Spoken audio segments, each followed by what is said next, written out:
Good morning everyone! Narito po tayo ngayon sa Ancestral House ng may-ari ng Goldilocks na kung saan matatagpuan sa Living Street, Poblacion, Tigaon, Camarines Sur.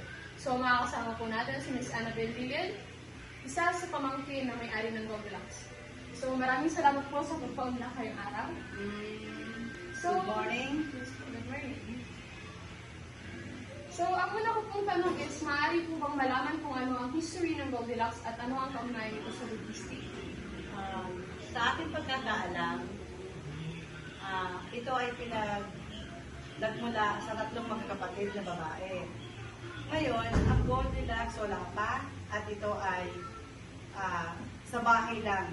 Sa bahay pa lang sila gumagawa ng gaya ng pastries, mamon, mga slices, gaya ng chiffon slice, chocolate, butter, and mocha.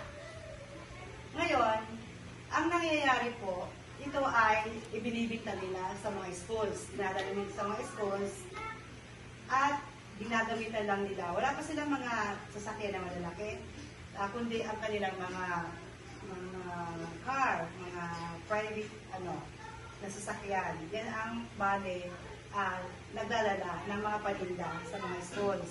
Ngayon, dahil sa ang tatlong magkakapatid ang hands-on talaga sa paggawa ng mga pagkain na ito, ibig sabihin talagang espesyal at masarap.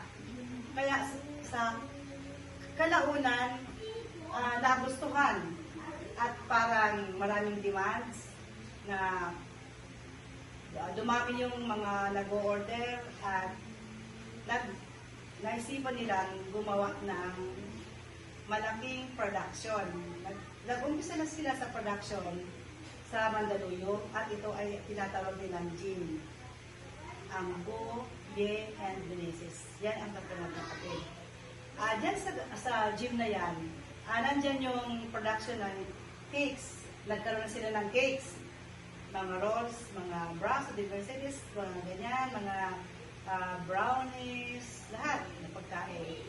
Meron na silang tinapay, gaya ng monay, mga French roll, at nagkaroon din sila ng unang-unang bake shop sa Pasong Tamo, Makati.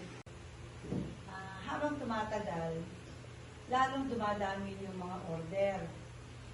At nagkaroon sila ng napakaraming branches sa iba't ibang lugar sa Metro Manila. At hindi lang yan, nagkaroon pa sila ng franchising. Kaya nagkaroon sila ng dalawang production na. Diba? Meron bread plant at meron cake plant. Yan. Kaya ang nangyayari, kung paano sila nag-order sa production, meron naman magaling ang kanilang management para maturuan yung taong taga-order na hindi sila kailangan mag-order ng marami para hindi sila pwedeng matirahan ng marami, di ba? Kaya, ganyan din, pinag-aaralan din kung paano mag-order at kung ilan ang gagawin ang production lalo-lalo na. Ngayon, ang nangyayari, yan, dumami din ang ginagamitan na sila ng mga truck.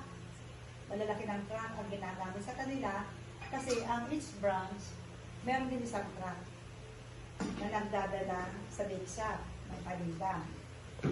Kaya, gusto ko rin pong idagdag yung food plant. Ang food plant, iba to sa bake shop.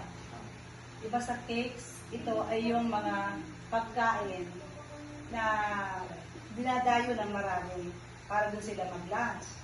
Ito ay ang specialty nila ay ang kare-kare, sotanghon, spaghetti, Bicol Express, meron tayong Bicol Express, at laing, natong. Alam mo, nung mga panahon, mga 70s, pila talaga ang pumapasok. Pila. Grabe talaga ang tao. Kaya, ibig sabihin, ang Goldilocks talaga, masarap talaga ang luto niya.